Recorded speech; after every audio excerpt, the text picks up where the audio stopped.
This is the Planning Commission meeting for Tuesday, August 2nd, and we're going to stand for the Pledge of Allegiance. I pledge allegiance to the flag of the United States of America and to the republic for which it stands, one nation, under God, indivisible, with liberty and justice for all. We have a lot of audience comments tonight. So the second item on the agenda is audience comments. So seeing no audience members, we're going to move on to number 3, the business items. And we have a public hearing for amendments to marijuana regulations, POMC Chapter 16.08, 16.20, 16.30, and 16.39. Thank you.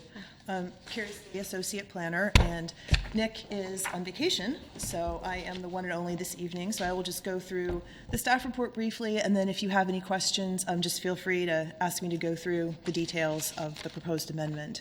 I actually think this is fairly simple. What we are doing is more or less an update to keep us consistent with state law. The state made a number of changes in the 2015 legislative session, which have just become effective starting in August. The deletion of collective gardens and medical marijuana dispensaries, those are no longer legal. They've been replaced with medical marijuana cooperatives.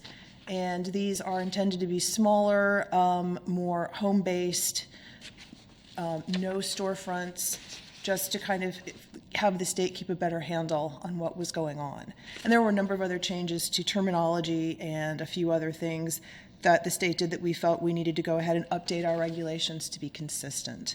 One of the changes that you'll see summarized on the staff report is that medical marijuana cooperatives must be located in a residential zone. They must be in a residence. So we thought about how to do that, and the easiest way to do that is to make them a permitted use in all residential zones. Now, there may be homeowner associations and things of that nature that do not allow it, but the way this is proposed, it's so that within residential and mixed-use zones, a residence may be permitted by the state to operate as a medical marijuana cooperative. So is that under the statute that it has to be in a residential home? Yes. Yeah. And there's a limit on the number of people. It's very small. I think it's 4 people who can benefit from this, and they can only have a certain number of plants. It's a much smaller way of doing this than when you had the dispensaries and the collectives that were apparently serving up to 20 people at a time or more. So I'm happy to go through any of the items in here. We updated the definitions to reflect the current ones used by the state. I just have one quick question, and because I can't remember, on the land use requirement table, it has home occupation and home profession. What is the difference? A home profession it's basically going to be you at the computer or something similar like this, where you don't have any customers or any clients coming to your home. You have no employees. Okay. So if you do consulting over the internet, things like that, it's a home profession. If you're going to be manufacturing something and the UPS man's going to come pick it up, or you're going to have customers come, then you're a home occupation. The difference is the anticipated amount of traffic and other impacts you could have. Okay, thank you. Mm-hmm.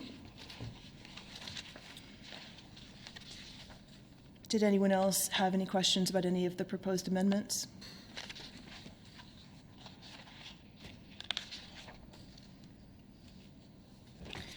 So can these be, like if a whole block of residents wanted to have one? Is that allowable? Is that what this is saying? It has to be in one person's residence, and that person has to be a member of the cooperative. But it would be possible, like for house after house. I mean, there's no limit. I don't know if the state would put some type of limit on that, but I don't think so. Yeah. Okay. I think as long as you go to the state and you're registering as a cooperative, and you do have to get a business license from the city as well, okay. Then there's no further restriction that we would be enforcing. Is the state limiting the number of permits that they'll provide to cooperatives? Not that I know of. So theoretically, that could happen. Yeah. Yeah, it's very different from the recreational marijuana, where there is a limit on how many growers, processors, and retailers you can have at any one time in any particular county. Why isn't it done at a pharmacy? I mean, if it's medical purposes. Federal law. Oh, so Yeah, if the I'm federal thinking, yeah. changed their way of thinking, then we could put it in a pharmacy. That, and I Like can't imagine Safeway. that a pharmacist would necessarily have the skills to be a horticulturist. Yeah. Well, not necessarily, but they could buy it just like they buy, To dispense it, yeah, to dispense it. But, most of these pharmacies are chains, and so they're going to be operating under some federal guidelines, across the state, and, Walgreens probably isn't going to want to run afoul of the feds Right. dispensing marijuana. So. No, I meant that if the feds eventually Yeah, say eventually. it's okay, I would think that the best place to keep it would be at a pharmacy. Walmart will be on top of that. You betcha. And Costco. Right? Costco be growing their own. So this is just trying to give people who are registered medical marijuana patients an option other than having to go to the recreational marijuana stores and pay those prices. This allows them to grow limited marijuana at their home for their use and for a few other people's use to kind of give them a break. Okay. So what is the signage code then related to that? Is it, I see that the signage and advertising shall comply with the applicable provisions of this code, but what is the signage code? I think didn't that have to pertain to the businesses and not the cooperatives? Okay. Yeah. A business has to have the signage just like any other business. Would the cooperative have to have a sign? They, No?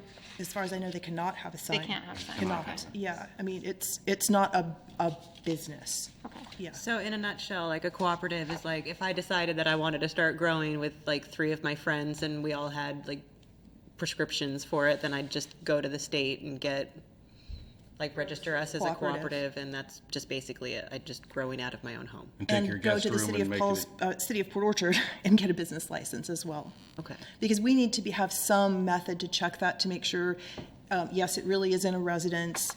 It's not just, upstairs from a restaurant in a loft or something like that, and that it meets other requirements. That's our only way that we have to get a handle on that ourselves. Wouldn't that be a home occupation then? Because wouldn't you be having your friends coming to your house? We are not regulating it as an occupation, they're getting a business license. Uh-huh. And this might be something that the attorney could better explain, but they can't sell. They can't produce or give away or do anything like that for anyone other than the registered medical marijuana patients. Okay, so now. Sorry, no, go Sorry. ahead. So now, when we look at the staff report, it indicates add medical marijuana cooperatives as a permitted land use within the downtown overlay district. But it's indicating that they have to be in a residential, in a residence. Correct. So, I mean, The downtown overlay district uses specified in code are very narrow, and there's a list, and it says you can only have these uses in the downtown, blah, blah, blah.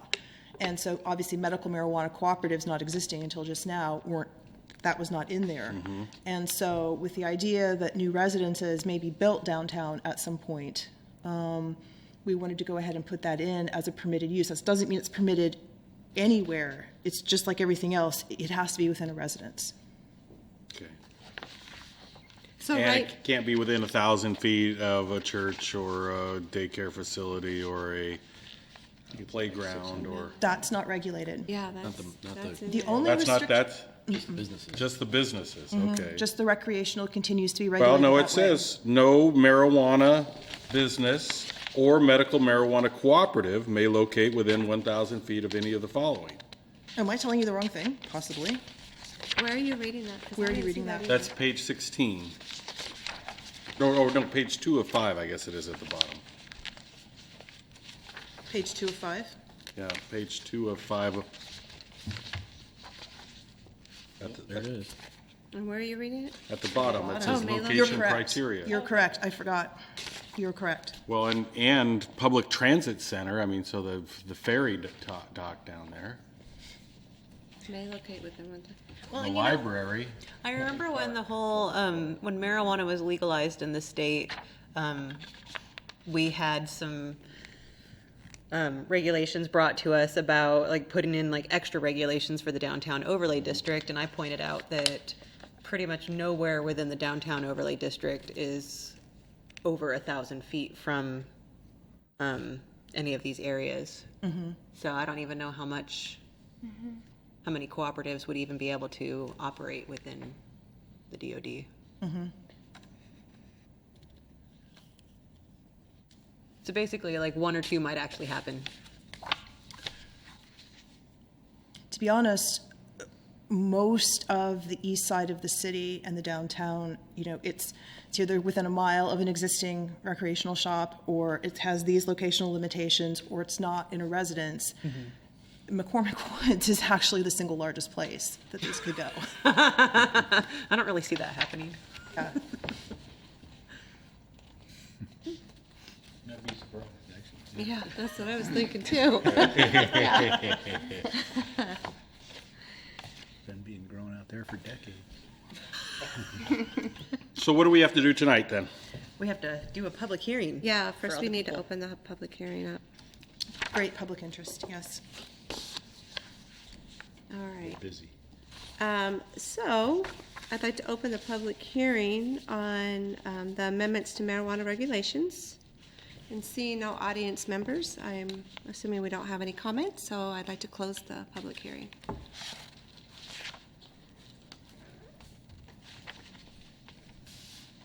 And did you want to make a recommendation to City Council? I still want to, I'm not getting this. So it says, the part where you brought up may locate within 1,000 feet. So that means they can be right next to the park and the daycare and all that? It says may not. It says may, right here. No marijuana business No, may. may locate. Oh, I gotta get up here to the, It's the no is half crossed yeah, out. I see it. Kinda Okay, good. weird. I'm good. I was thinking, well, that'd be weird. Okay, well, if Annette's good, then I'll go ahead and make the motion that I move to recommend approval to the City Council of the proposed amendments to the city's marijuana regulations in Chapter 16.08, Chapter 16.20.201, Chapter 16.30.080, and Chapter 16.39 of the Port Orchard Municipal Code. Is there a second? I'll second that. Oh, too late. I already did. He thirded it. He thirded it. That's a question. All in favor? Aye. Aye. All opposed? Okay. Did you vote? Did you go either way? Aye, sorry. Okay. Okay. He's just drinking. Make sure not to say anything else. All right. All right. Business item number 2, public hearing for amendment to administrative conditional use permits allowed churches in various zones and minor, I should put my glasses on, I could see this better. Minor clarifications and corrections. POMC Chapter 16.06.035, 16.08158, 16.20.208, 16.30, and 16.38.040. So before you get started, I'm going to go ahead and open the public hearing. Again, seeing our audience members, I'd like to close the public hearing.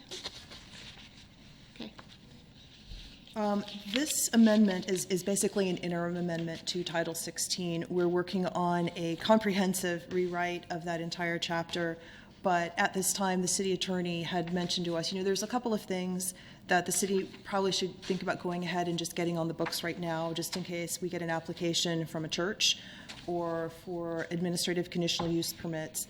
The city attorney felt that, and I haven't encountered this before, so this is specific to Port Orchard city attorney. I'm not sure I can really explain her thinking, but that administrative decisions are very prone to appeal and for local governments to lose on appeal, because if Nick, as the director, is making a decision on a conditional use permit, the record is not there, as if that as if there were findings and it went to a hearing, and the examiner wrote his report, and it was appealable in that manner, and so forth and so on. She wants to see everything that's a conditional use permit go to the hearing examiner, or be permitted outright. So following that advice, we changed all of the administrative conditional use permits in the code to either outright permitted, P, in the land use table, or a full conditional use permit requiring a public hearing. We also had a question of whether what we had right now for zoning for churches was in fact legal. Based on federal law, we only were allowing churches in a few zones, and over and over, apparently the case law has said you can't treat churches any differently than you would another large gathering place, a theater, a club, a community center, because you should be looking at their impacts, their traffic, their noise, their light, their hours of operation, not their use. So you can't discriminate against churches by saying something similar like a theater is allowed but a church is not. And so what we did at her recommendation was to make churches allowed conditionally in all zones, except for Greenbelt and Mobile Home Park. And with those two, we felt we had sufficient justification not to put them in there. I always thought that that churches were allowed anywhere. I thought that's why we had one here and one right down with the theater. I always thought that's... Well, they were allowed just under a conditional use permit. Or they are so old that they didn't come under, our current zoning regulations anyway. So where is that located now, the new churches? Because I see where it says churches, synagogue, temple under 866, and all of it's crossed out in the red line in table 1630.040. So where is it then? We didn't think it should be personal services. That seemed like kind of a strange way to describe a church. So it's actually under table 1630.060, recreational and cultural land uses. It's under cultural, so it's put in with library, museum, conference center, etc. Personal services okay. just sounded more like the barber or something like that. Okay. So it's basically the same as it was in a way. It is, except we've made sure that, except for those two, the green belt and the mobile home park, it is either permitted outright or conditionally permitted in all zones. Okay, and wasn't that the way it was before? Not in all zones, no. Oh, except commercial, retail, and office, it Right. wasn't. So it was very limited to what you could do in a residential or mixed use. Mixed use. So who makes a decision on a conditional permit? It will now go to the hearing examiner. How many of those do we do, would you say, in a year? How many Church- things go, no, not just churches, how many things go to the hearing examiner? You know, Quite a I've been here few? less than a year, so I've seen 2 or 3 things go to the hearing examiner. None of them have been a conditional use permit yet. Okay. Okay, so now how about the downtown overlay district for the churches? Is that, Mixed use.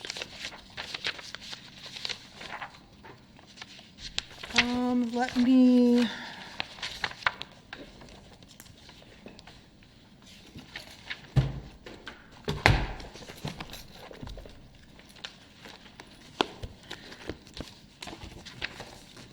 Because if you look at the previous packet, we had DOD permitted uses. I don't see churches. It's something that we have been discussing with the city attorney. well, I'm not saying that I would necessarily want a church in the downtown overlay district. I mean, you want businesses, we want to encourage businesses and, We do, but we also don't want to do anything that says we are actively discouraging churches in the downtown either, since that would be a violation of the RLU IPA. okay, well, I know I have one right across the street from me. Is that the one you would think? No. I might make my home a church. That way I can live tax-free. Marijuana? It'll be a marijuana-based church. Pass around that plate. You know, this is something I'm actually going to ask the city attorney about, because this is not one of the things she recommended that we change. Okay, But well- since you've brought up that question, it actually makes really good sense to me. All right, That well, perhaps it I'm should sorry be. I said anything, but, Okay, Well, no, because if we adopt something wrong and then someone challenges it, yeah. so I'm going to ask her why we did not have it recommended to put churches in the DOD overlay, just like the marijuana. Maybe marijuana should be under cultural. We like marijuana, not churches. Okay, we don't want that. Okay. Thank you.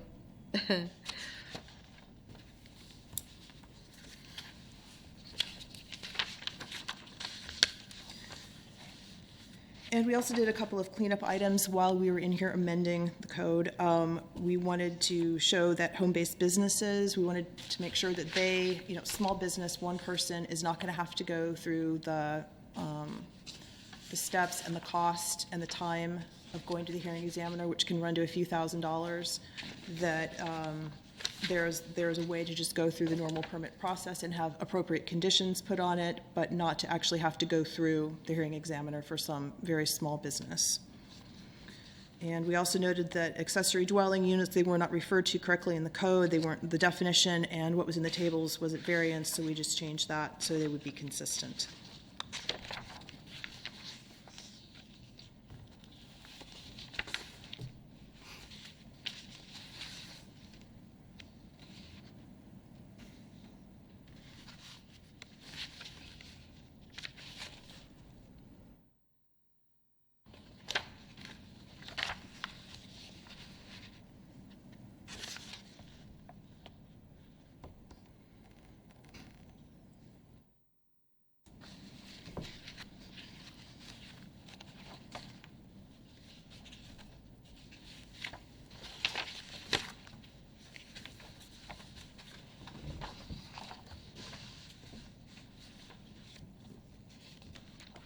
I can't remember if I was around when they did the accessory dwelling units, but I'm just questioning why we're so restrictive of those.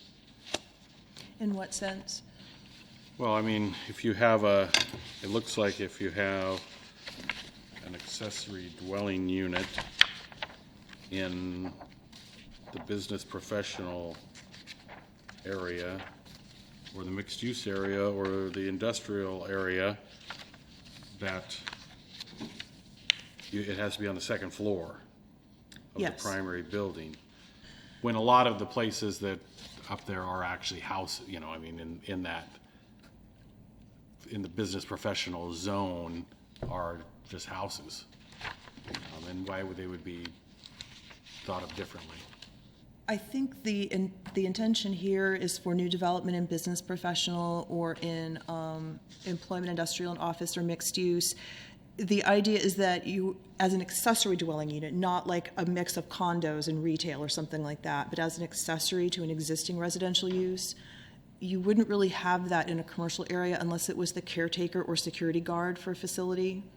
So they're not wanting to have a separate house or separate unit on the ground floor in what is otherwise a professional business park or something of that nature. The discussion at the land use committee was, they talked about dwelling unit at storage units as an accessory dwelling, and that was their. Right, we have a proposal in from U-Haul to redevelop the Kmart, and what they were originally proposing, not anymore, they've revised it, but they were proposing a caretaker residence on a second floor of the building, which would be allowable, and that would be for security as well as any issues with the facility.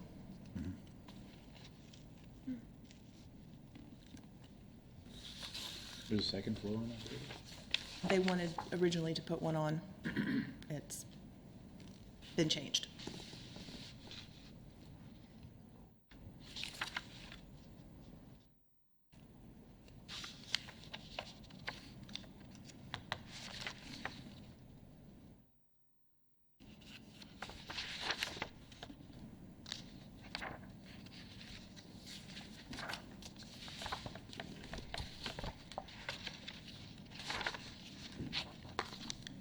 Too early to make a motion?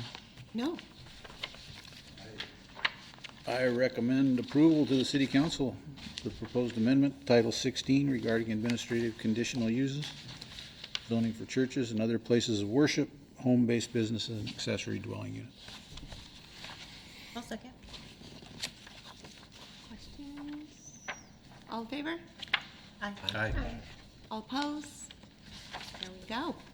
And thanks again, Tim, I will check with the city attorney on your Okay. question about the DOD, because if it is, so this may change in that one respect before it goes to council, just to be sure we're all legal. Okay, our last business item is C, discussion of the Shoreline Master Program Amendment for Redevelopment Projects. Okay, so this one, I probably wanted to go a little bit more in detail on because there's several amendments which probably don't appear to be entirely related that are all thrown in here together. What we were originally asked to do was to come up with an amendment for the city's Shoreline Master Program that would allow a little bit more flexibility and incentive for downtown waterfront property owners, for the businesses down here. Specifically, we had inquiries from the Lighthouse and from Titus about what can we do. You know, we're like 30 feet or less from, you know, the ordinary high water mark, and the buffer that's established in the SMP for all the downtown commercial properties is 75 feet. Well, if they have to set back 75 feet, you know, they're so close to the road, they have very little space to do anything with it. And so what I believe the mayor and council have been concerned with is that there is nothing that encourages people to improve and maintain their properties, that we're not getting the highest and best use out of our existing waterfront with that restrictive of a buffer. So we tried to come up with a way that would allow a little bit more flexibility without actually leading into creating more shoreline impacts. So we contacted the Department of Ecology and we talked about this a little. What can we do without actually opening up our buffers, you know, going through the process of having to come up with new science to support a reduced buffer, opening us up to appeal? We don't want to do that. What can we do? So the suggestion was have a look at what Kitsap County does. They had more flexibility for existing development, not for undeveloped properties on the waterfront, but where you have an existing building that was built before they adopted their current Shoreline Master Program and its associated buffers. They give a little more leeway on what you can do if you tear down all or a portion of it and rebuild. As long as you're not going further waterward, you're staying within the same footprint of your building, and you're not creating any new impacts. You're not putting more stormwater out into the water or anything like that. You're not ripping out native vegetation. We would allow, or the county will allow you to rebuild in the same footprint. You can also potentially go to the sides if that's, you know, asphalt, concrete, not native vegetation, and you can go backwards, landward, from the existing building and have additional development that way. So what we did was kind of a twofold process. We realized that all of these buildings down here within 75 feet of the waterfront are considered legal non-conforming. Non-conforming is not really the greatest label to have in your property, especially shoreline, which comes with so many redevelopment issues. It's harder for people to get loans. People have said no one wants to buy my property because it has this label on it. This isn't a good thing. I'm not going to be able to do anything with my property. So we do have the ability to say at the city level that existing development, we will consider it conforming if it was legally permitted at the time that our Shoreline Master Program was adopted. So that's what we're proposing to do, to say that in a primary structure, Titus, Lighthouse, whatever, is a conforming structure. And so as a conforming structure, it can be rebuilt, and it can be rebuilt in the same footprint. We do want to see a little, you know, for giving people this, for letting them build within the buffer, where normally it's a 75-foot setback. We did want to make sure that the city and the citizens and the environment got something back for it. So one of the things that we were putting into this, which the mayor supported, that the county does not require, is if you're going to take advantage of being able to rebuild like this, we want you to make some improvements on your own shoreline. Whether it's restoring some native vegetation, removing old creosote pilings, you know, if you've got runoff that's eroding the banks or something, we want you to try to fix some existing problems and make it better, leave an improvement.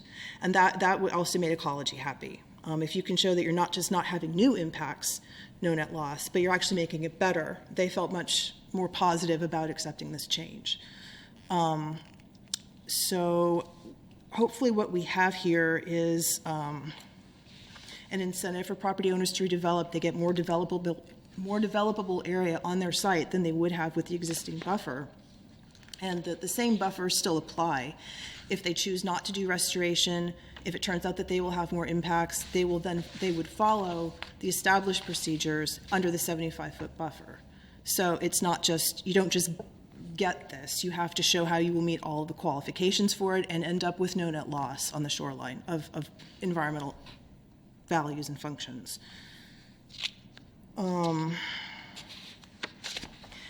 That was the main way this started out. And Appendix E, which is in the back, is new.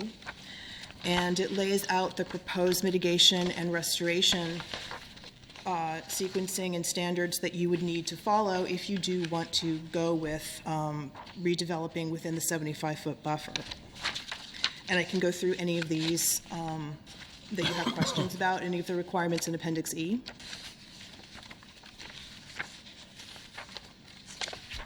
And we'll just continue on while you think about that.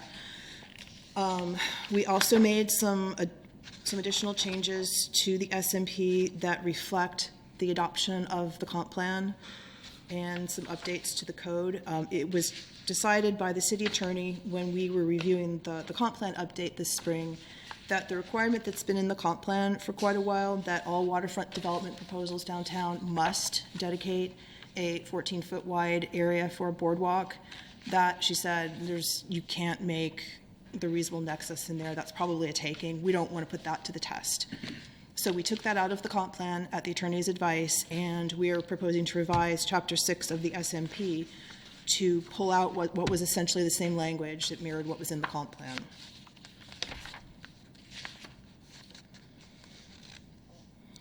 On the next page, Chapter 7 is the Shoreline Development Standards and Use Regulations table, and the footnotes have been changed in here to make the user aware that there are also some alternative setbacks or exceptions to the buffer for lawfully constructed conforming structures per Appendix E.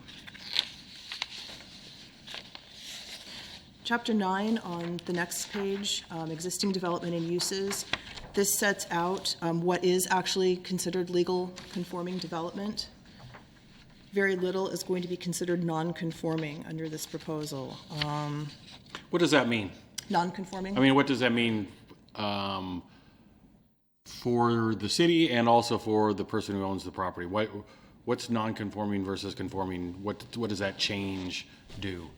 Non-conforming, you don't really have a right to redevelop it. Mm-hmm. If you have, and this, the way we have proposed it, if you have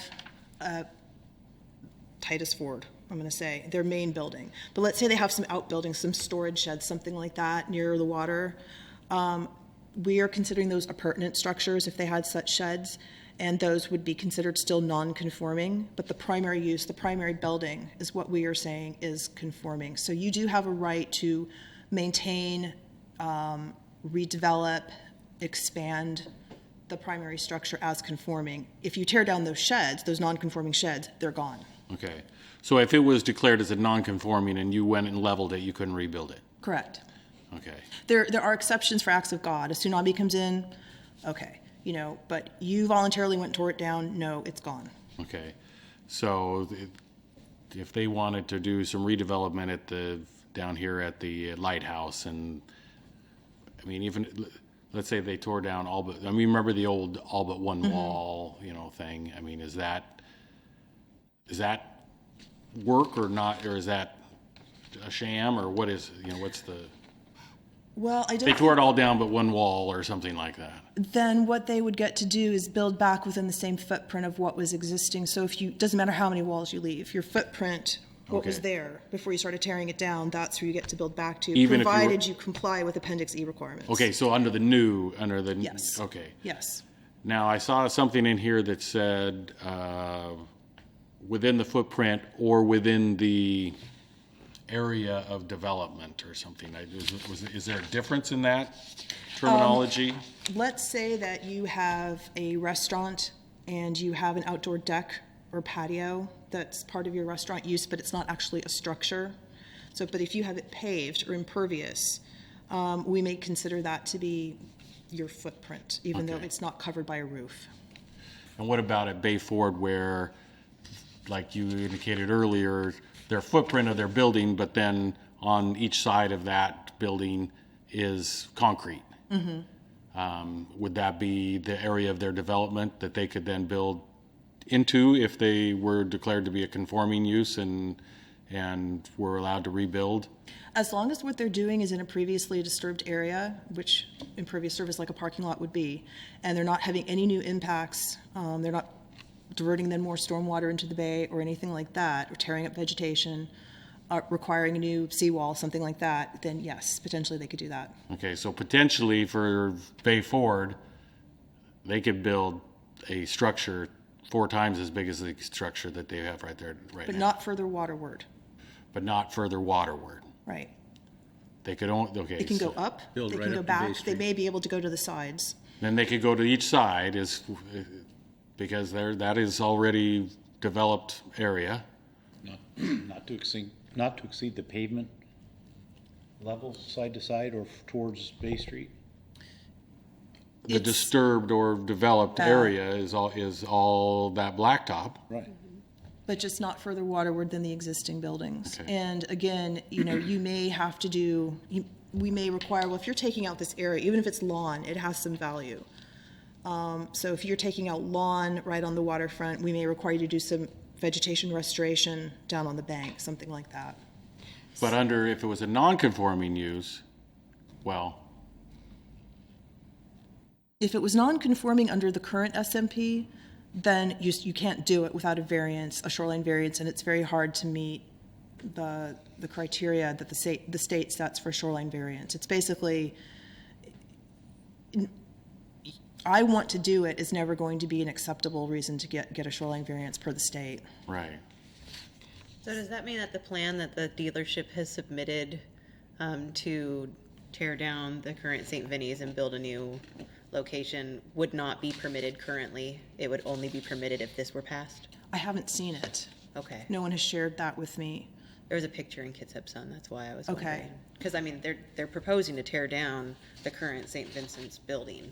I've heard that. I haven't Build heard it. what proposes to go in there in its place. I haven't seen anything or talked to anyone about their proposal for that specific site. So currently, under the current regulations, they would have to build 75 feet back, Yes, which would basically be right on Bay Street. yes. And then put their cars on the other side, on the water side.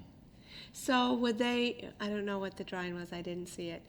Would they It looks like connect a big those two buildings? No, Or it looks tear like- down the other building and then connect the two? From what I remember, it looks like they would tear down both buildings and then situate like an elbow-shaped building that's 2-story, kind of where the St. Vincent de Paul building is right now. Like, does that match up with what you remember? Okay. But I don't believe it's any closer to the waterfront. It does look like it would come closer to the street side, to Bay Street side, as far as the building. Right, because if they tear down the current building, unless this is passed, they'd have to be 75 feet from the, The back wall would be about where the front wall is. Well, I'll tell you what, I mean, that St. Vinny de Paul building is maybe, 15 feet from the water? oh, if that. If that, Yeah, 10, if you go out 10 back, feet holy maybe? cow. I mean, this is a freaking gift to. Well, just like everything else, Yeah. you can't have new impacts. So if to redevelop 15 feet from the water means you're going to have to, go in and dig out that whole site, or you're going to have to do something else that creates an impact, you're not going to be able to do it unless you can mitigate. So it's not just a free gift. Well, it seems to me that there should be, that we as a city would want, it may not be 75 feet, but we would want something, some kind of a setback so that, because that St. Vinny de Paul was built in 1940, when people didn't give a crap about the waterfront. Yeah, that's why there's And- no windows yeah, facing the water. And so it seems to me like there maybe should be a 25-foot set, that you can build within the footprint of the old developed, because by that definition, then anything that's blacktop, they could build anything within anything that was blacktopped at some point, and that's everything down there. That whole place is blacktop, and so it seems to me like there should be some distance from the water that, that's required. So something like, if you have existing conforming development, you propose redevelopment, you have to set it back, I won't call it a buffer, but you have to set it back either 25 feet or the limit of your existing development, whichever is greater. Footprint, that's, my bugaboo with this whole thing is the conforming uses. Conforming uses may continue and they may be expanded or intensified. And without a definition of it, or a quantification of expanded or intensified, that's just it's a blank check. This seems to me to be a blank check, to me. Well, that's conforming uses. That's not about the structure itself. This is the use within a structure. So just to clarify, there's a section here about uses on the shoreline, and then the following section is about the structures. Okay. So if this didn't, let's say this didn't change, Forming structures maintained and may be expanded or redeveloped. Expanded is still there. Mitigation standards of Appendix E. Structures. Needs to stay within the footprint. Well, I think that they should be able to, I'd like to see them be able to develop their property and redevelop their property, and they shouldn't be hamstrung, to the 75 feet. But just getting, it just seems like a blank check to be able to do whatever they want. And I think that's a little bit too giving of the city. Okay. Do you know what the plans are? Is the pedestrian path going back behind that I don't know. particular? I Yeah, believe it's it supposed is. to go behind. Yes. And I don't know how wide that, I think it's like 10 8 or 10 feet? Well, I think that's why they're asking in the comp plan originally for a 14-foot wide area, so they can do those improvements and have areas left over for maintenance and access. So I think it was 10 feet. And we're not right, and we're deleting that part Yes, under this proposal, yes, so that they wouldn't even have to do that. 15 feet. correct. Because the attorney felt that requiring a dedication of public access was probably not legal. So if they've got right now, the St. Vincent de Paul is 10 feet from the water, then they don't have to do anything to accommodate the pedestrian path. They can say, well, your 10 feet is all you get under this proposal. so if this doesn't change, if it just stayed the same, could they go back and do like a remodel and leave up one wall and still do whatever they want to do? I don't think so. I believe we have a 50% value in the SMP about if you're remodeling, replacing, rebuilding more than 50%, then that's going to be considered as if it was new development. So it's regulated under the current code. Okay. I think that what you're talking about is an older standard that was used for building permits, where you wanted to basically rebuild the house but keep some type of non-conforming setback in a yard or something like that. I don't believe that's going to apply here at all. Okay, and then how they do testing for slopes and if you want to build a business or a house, is there anything that they do because all that is filled down there? Is it like, does weight or anything? Yeah, I mean, nothing changes about, whether what you're proposing is actually feasible, given the physical limitations of your site. If you have a geohazard area or something like that, you're still going to be regulated under the critical areas ordinance regulations, which are adopted by reference. So if you are proposing to build on an unstable or steep area, you're going to have to come in with your geotech reports for your new proposal, just like anything else. I'm talking about those buildings down there, though. Is there any kind of testing that they have to do to make sure that the fill that it's sitting on will hold more of a building, or? Yeah, when you come in, if you say, I'm tearing down this one-story building, I'm going to build a three-story, then you have to show that that site's going to support what you're proposing to put there. Okay. Yeah, Thank you. yeah. And any new development is still, it still has to conform with the height restrictions. Right, Yes. in the DOD. Yes. Hey, Carrie, if, moving back to, non-conforming building, could you connect the dots here for me? 9.2, you mentioned earlier, you're talking about Bayford or Titus or whatever you want to call it. That if they had some outbuildings and they tore those, they were non-conforming, they tore those down, they could not rebuild those? I think is what you said a little bit earlier. Yes, I'm not aware that they have any such buildings. Right, That right. was just Yeah, made just up example. hypothetical. Right. If they had some outbuildings that were 10 feet from the shoreline and they chose to tear those down, those cannot be rebuilt under this current proposal. Now, 9.2, paragraph 1, B is strucken out. It says a primary non-conforming building or structure may be repaired, maintained, and replaced as provided in, as limited by this section. So what am I missing? Are we looking in the same, under 9.2, except that they may not be expanded or redeveloped within the shoreline buffer unless a variance is obtained? So if it's within that 75-foot buffer and you tear it down, it's gone, unless you could somehow convince the hearing examiner that you deserve a variance. And I don't really see how that could happen. Last sentence of the leading paragraph.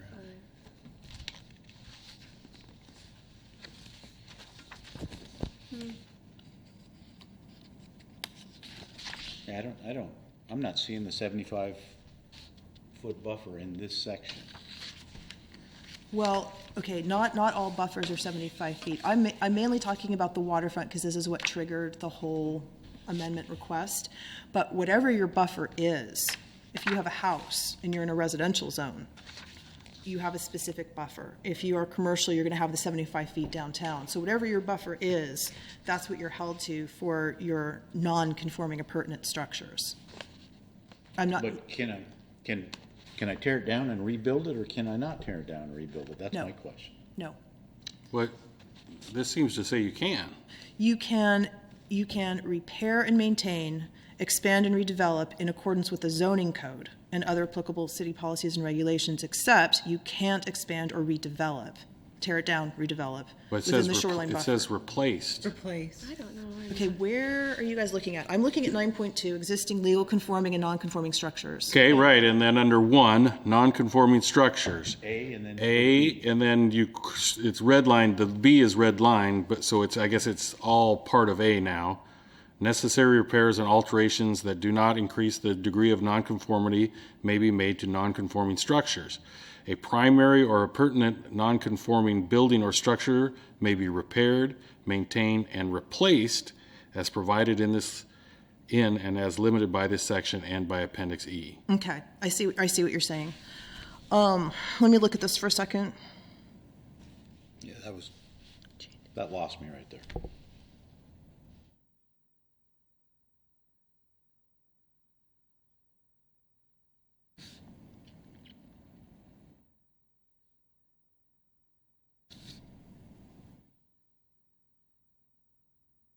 I think you're right. I think this probably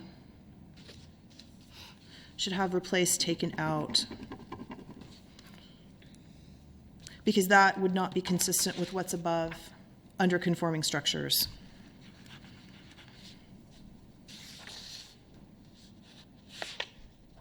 So I think your questions make sense. I think that under that one, that part of A, it should be repaired and maintained as provided in and is limited by the section and by Appendix E. But then C, when you go down to the new C, a primary or appurtenant nonconforming building or structure may be added to or enlarged if such addition or enlargement conforms to the regulations of the zoning district in which it is located, provided that the addition or enlargement is it seems like we're So we have a non-conforming building.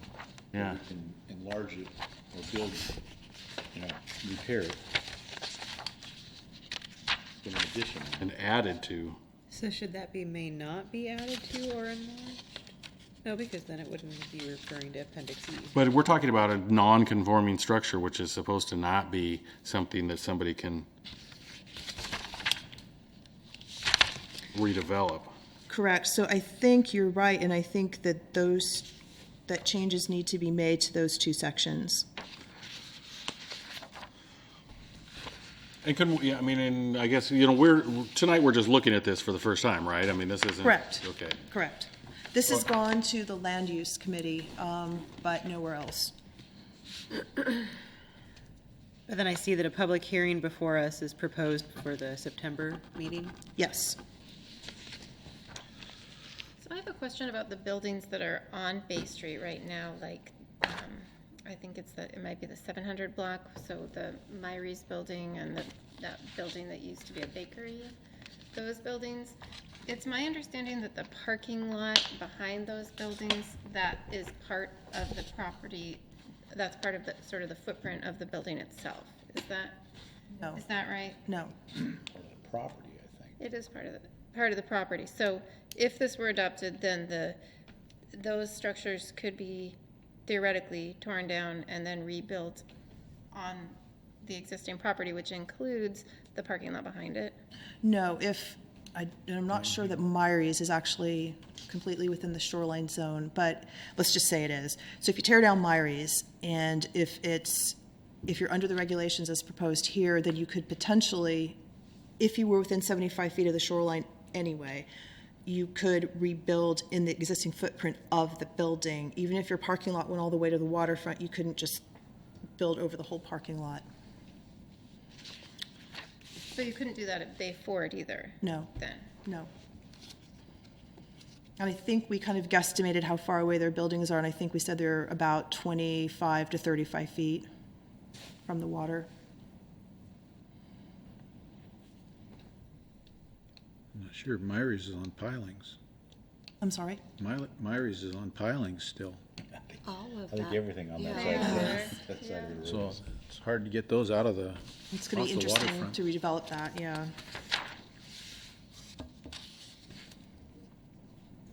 Okay. So, it says here, the proposed amendment package provides more options for property owners to redevelop within the same footprint as existing buildings and/or existing developed areas of the site. Which is it? Because, It's going to depend, and maybe we need to put a little bit more specificity in here, but it's like what I was saying, if you have a deck or some other structure that is part of your business, but not a parking lot, but it's well, something that's a existing developed area of the site. I mean, under what Kathleen's talking about, that's an existing developed area of the site because it's got pavement on it. So it sounds like we need to be more specific here.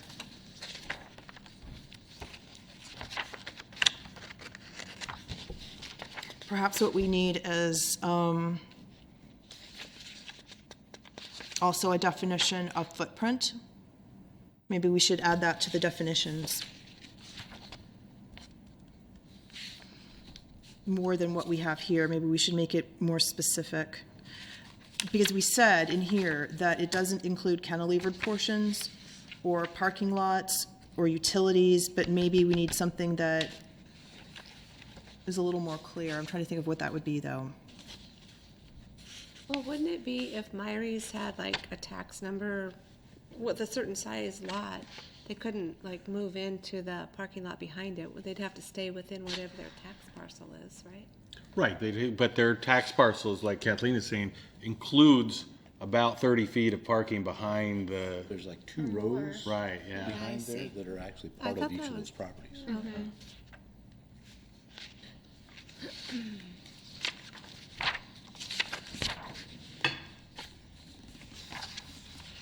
Yeah, that just seems, that verbiage seems rather vague. Okay. I think we can make the section on non-conforming structures more correct and more clear. But in the case of Bay Ford, if we're sticking with the current footprint, then if they're tearing down the two existing buildings and building a new building sort of in between where the two buildings were, then that wouldn't conform, then that wouldn't be. Actually, it would, because you're not going further waterward. If you have two buildings that are approximately in the same location, but there's a space in between and you want to fill that in, that is potentially allowable under the proposal. Okay. I thought you had to stay on the footprint. Now, or the developed areas. That's right, okay. And building between two existing buildings isn't necessarily going for the waterward. If you have one building here and one building here, and you want to take this all the way out and go like that, then that's probably a problem. Okay, I get it. So you said that your assumption is that they're about 25 feet, that building, the St. Vincent de Paul, is about 25 feet from the water? What Stephanie had estimated when I asked her to look at it on GS was about 25 feet. Okay. So that may be wrong. Okay, I don't know. I'm just, I thought it was. It's really close. it seems really close. The building, yeah, not the parking lot, but the building Yeah, but the itself. building 14 itself, feet yeah. for the pathway, so that leaves 11 feet left.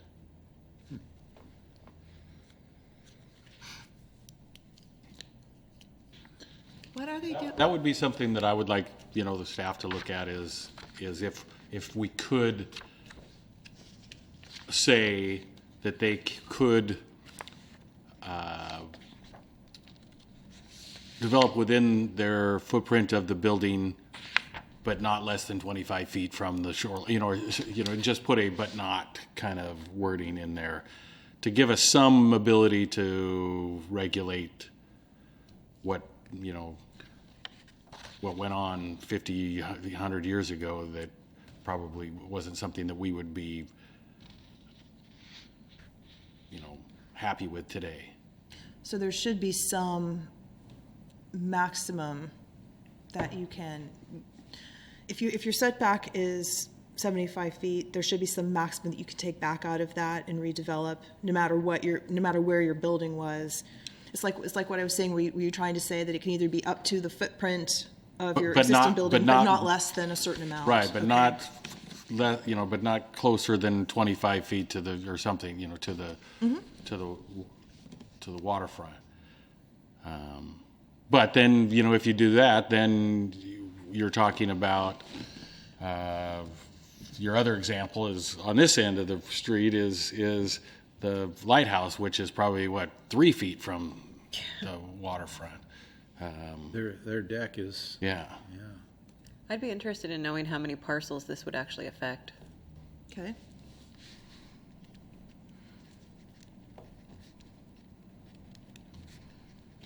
So maybe that's not workable. Maybe that 25 feet is not workable, but I don't know. can you kind of help me with chapter 7? I'm struggling trying to understand high intensity and shoreline residential.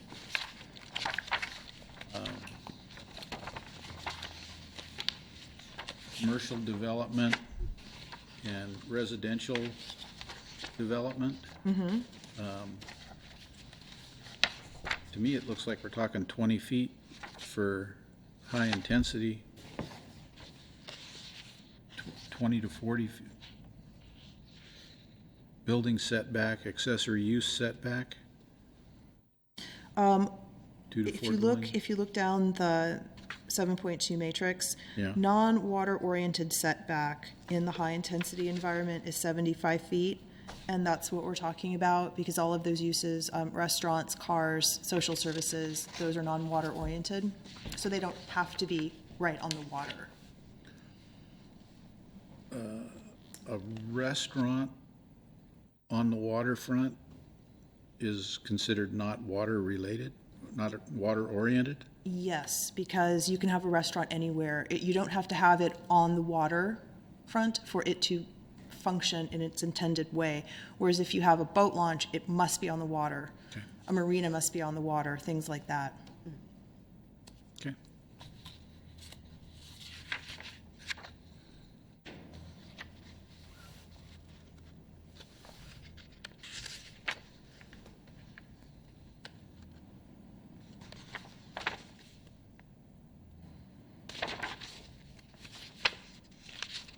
So if a commercial development threw in a residential component, would the setbacks change?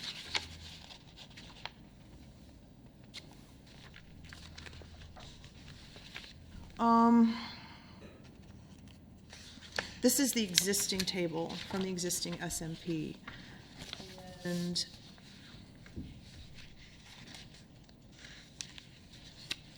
the setback that's contemplated for residential development is less than that for non-water oriented commercial. So they did not actually address mixed use as a separate category when they did this table. It could be done. It's just not in here that way. I would say that if you're building a 3 or 4 story building and it's mixed use with residential and retail, you would probably be held to the 75-foot buffer. But I actually can't tell you that that's the case from this table.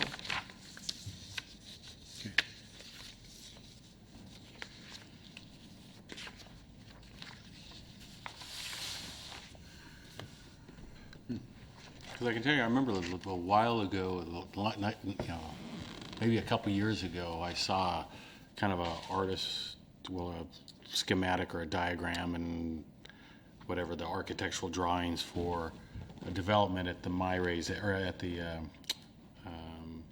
lighthouse, where, if you remember seeing that, where they talked about leveling that whole area and building restaurant on the bottom floor and condos above, and through that whole area, and this would allow them to do that. Right on the original foot, right, and probably even the parking lot to the left of them that's now developed property, because it's all parking lot and it's paved, so they could expand all the way to that footprint with a condominium development. If the ground could actually support Right. that many stories. I see your point. See, and so I'm just saying that's what we're looking at. That's what we're talking about then, and which might not be a bad thing. I think it's a good thing. It sure is a heck of a lot better than having a car dealer on your waterfront, which I've always thought was retarded. But Or parking lots. yeah, but that's a kind of, it seems like it's a reality that we have to live with. Oh, now the dealership's getting larger. Bigger, yeah. What are they doing right now there on the right side with all the dirt? They're digging all the contaminated soil out. Oh, okay. Years and years and years ago of having hydraulic lifts and things like that in there. Oh.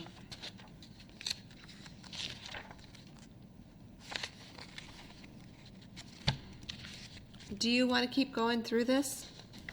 Or do you guys want to keep going? Can we do it at home? I or what do you think wanna do? we should take a look at it. We have time to look at it, to read it over, to kind of think about what we've been talking about, and then I think we're going to come back for a public meeting, and then we can look at it closer. Yeah, because I appreciate Tim's perspective. I didn't catch that before, and I'd like to look at it some more.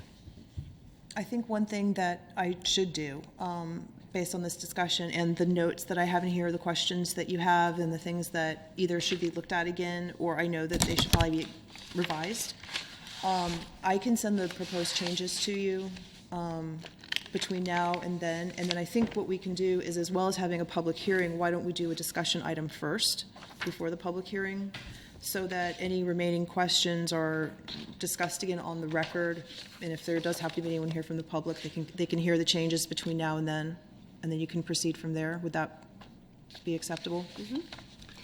Can you also send the information, if you weren't doing it already, that affects all the properties?